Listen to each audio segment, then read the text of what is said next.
सभी गुरु प्रेमियों को सतनाम सत साहेब। गुरु महाराज की प्यारी साथ संगत, आज हम उन महान पुरुष के बारे में, महान मूर्ति के बारे में, दिव्य पुरुष के बारे में आप लोगों को बताने जा रहे हैं, जिनका जिक्र आप लोगों ने सत्संग के माध्यम से सुना है। सीरियल वगैरह या कई नाटक वगैरह में उनको नहीं दिखाया जाता, क्योंकि सच्चाई छुपाई जाती है ज्यादातर। इसीलिए आज हम आपको बता रहे हैं, दुआपुर युग में संत श्री सुपत ऋषि जी महाराज के बारे में।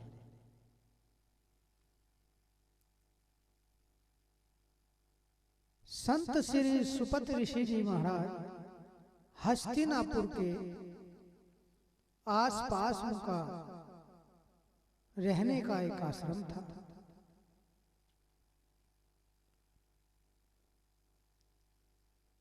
जिस समय ये कथा वहां से प्रारंभ होती है, जब पांडव युद्ध जीत लेते हैं और उसके पश्चात हस्तिनापुर की ओर प्रस्थान करते हैं, तो वहां उनको एक आकाशवाणी होती है। और आकाशवाणी ये होती है कि तुमने ये युद्ध धर्म और सत्य के बल पर नहीं जीता, और अगर तुम इसको धर्म और सत्य में परिवर्तन करना चाहते हो तो आपको एक राजसूयज्ञ का आयोजन करना होगा। और राजसूयज्ञ का आयोजन वो तब सफल होगा, उसकी आवाज सफल होने के लक्षण आकाश में घंटे और घड़नावल की आवाज आने लगेगी, तब ये समझना कि राजसूयज्ञ आपका सफल हो गया। इस वाणी को सुनकर के युधिष्ठिर अचंभे में पड़ जाते हैं, चौंक जाते हैं और हस्तिनापुर जाकर के सबकी मीटिंग करते हैं, जिसमें श्री कृष्ण भी साथ में होते हैं। ऋषि मुनि ध्यानी ज्ञानी प्रचंड पंडित सब लोग साथ में होते हैं और कहते हैं कि इसमें एक यज्ञ की तैयारी की जाए, बड़े बड़े ऋषि मुनियों को बुलाए जाए, जिससे का हमारा ये यज्ञ संपूर्ण हो जाए। सबको न्योता पहुंचाया जाता है। द्रौपदी कहती है सबको न्योता पहुंचा दिया गया श्री कृष्ण जी से। द्रौपदी कहती है कि हे भगवान, आप तो स्वयं हैं, सबको बुलाने की क्या आवश्यकता है, आप यज्ञ में भोग लगा देंगे तो यज्ञ अपने आप ही संपूर्ण हो जाएगा। श्री कृष्ण कहते हैं कि द्रौपदी, ये मेरे बस की बात नहीं है, यज्ञ को संपूर्ण अगर कोई करेगा तो पूरा सतगुरु, जो सतगुरु वर्तमान में है। द्रौपदी कहती है सतगुरु कि हाँ द्रौपदी, आज वर्तमान में जो सतगुरु है इस समय पृथ्वी पर, वो है सुप्त ऋषि महाराज। अगर उनको बुला के लाया जाए और आपकी यज्ञ में वो भोग लगा दे तो आपकी यज्ञ संपूर्ण हो सकती है। लेकिन युधिष्ठिर और अन्य अर्जुन भीम और ये कहते हैं कि महाराज हे भगवान, वे तो शूद्र जाति से है। श्री कृष्ण कहते हैं कि अगर तुमने अपने मन में ये लाए तो तुम्हारी यज्ञ कभी संपूर्ण नहीं हो सकती और तुम्हारी इस संसार में कभी जीत का डंका नहीं बज सकता। श्री कृष्ण की बात मान करके भीम कहते हैं कि महाराज, मैं सुपत ऋषि को लेने जाऊंगा, उनको मैं कुटिया में से लाऊंगा और आप यज्ञ और भंडारे की तैयारी करिए। भीम महलों से चल देता है, कुटी पर पहुंच जाता है और सुप्त ऋषि अपने आश्रम में विश्राम कर रहे थे। भीम जाकर के कहता है कि महाराज, क्योंकि भीम को अपना बल, उसे अपने बल पर घमंड था कि तेरे से ज्यादा ताकतवर नहीं होगा, अगर नहीं चला तो उसे पोते ही बिठा करके ले आऊंगा, जबरदस्ती ले आऊंगा। लेकिन संतों के यहाँ जबरदस्ती नहीं चलती गुरु प्रेमियों, अधीनगी से ही संत प्रसन्न होते हैं।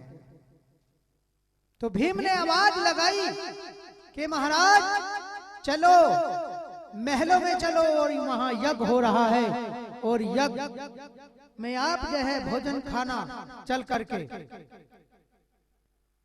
सुपत ऋषि जी ने सोचा कि ओहो, भीम को घमंड है अपनी ताकत पर, अपने बल पर घमंड है। भीम सोच रहा है कि जैसे तूने युद्ध जीत लिया, इसी तरीके से संत को भी जीत लेगा।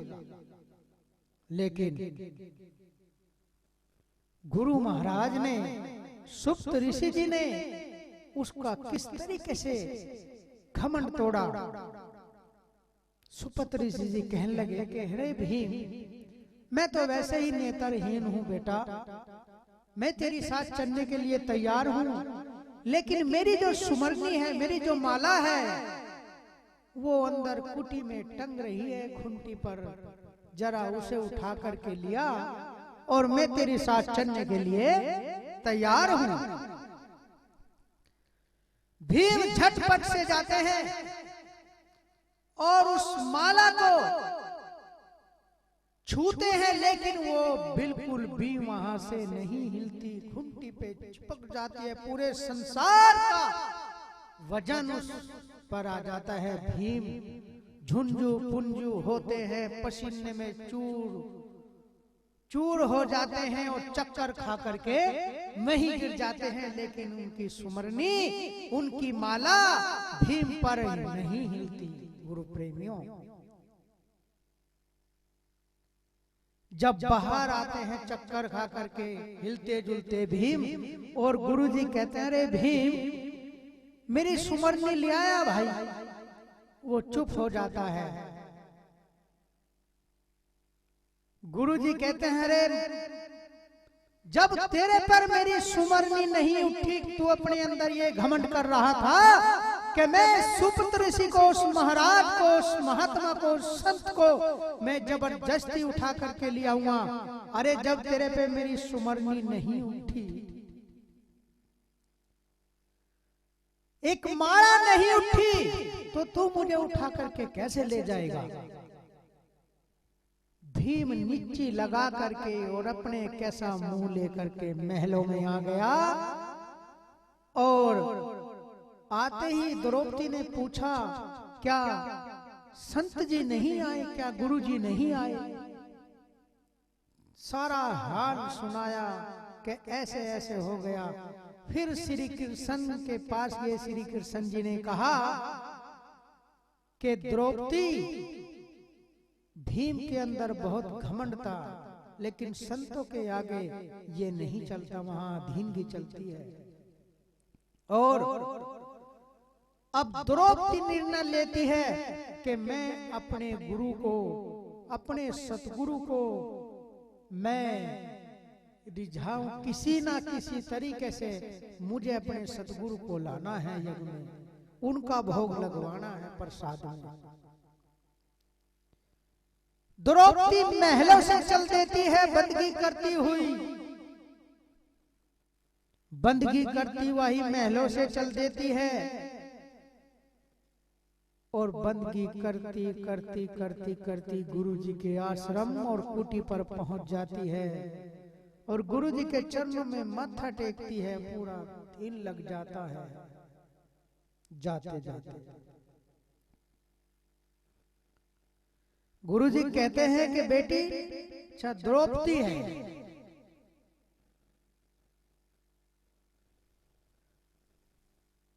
गुरु जी कहते हैं कि मैं तेरी यज्ञ में नहीं जाऊंगा, क्योंकि तुम्हारे अंदर जाति पात और छुआछूत का भेदभाव है। द्रौपदी कहती है नहीं गुरु महाराज, ये उसके अंदर था, हमारे अंदर नहीं है। आप चलिए सतगुरु महाराज, मेरे यज्ञ में उस भंडारे को शुद्ध करिए और अपना भोग लगाइए चल करके। गुरुजी नाराज हो जाते हैं। फिर द्रौपदी के अगर आप नहीं चलते गुरुजी तो मेरी एक बंदगी का फल दे दो, जितनी मैं बंदगी करती आई हूं महलों से यहाँ तक, उस एक बंदगी का तो फल दे दो। गुरुजी कहते हैं ठीक है, चल मैं तेरे साथ चलता हूं। द्रौपदी गुरुजी के लिए रथ मंगवाती है और रथ में बैठा करके कुटी से और महलों में ले जाती है। जिस समय सतगुरु महाराज ने भोग लगाया, सब मेवा मिष्ठान मिला करके, और पांचों पांडव और श्री कृष्ण भी गुरु के चरणों में पड़ गए। सतगुरु सुप्त ऋषि के चरणों में नतमस्तक हो गए। क्योंकि 4 वर्ण से हरिजन ऊंचे, अश्वमेध यज्ञ रची पांडवों ने, अश्वमेध यज्ञ रची पांडवों ने, बज गए संत गगन चढ़े ऊंचे। 4 वर्ण से सतगुरु ऊंचे। सुपत ऋषि ने ग्रास उठाया, अरे बज गए संत गगन चढ़े ऊंचे। जिससे जैसे ही गुरुजी ने एक ग्रास, एक जो है भोजन अपने जैसे ही मुंह में प्रवेश करा, तभी गगन में घंटे और घड़नावल की आवाज आने लगी और फूल बिखरने लगे। आकाश से सतगुरु के चरणों में, सतगुरु के ऊपर वर्षा फूलों की होने लगी। वहां समझ गए थे कि सतगुरु कौन है। तो गुरु प्रेमियों, ऐसे ऐसे कार्य आपके संतों ने करे हैं, आपके आदि धर्म के संतों ने करे हैं।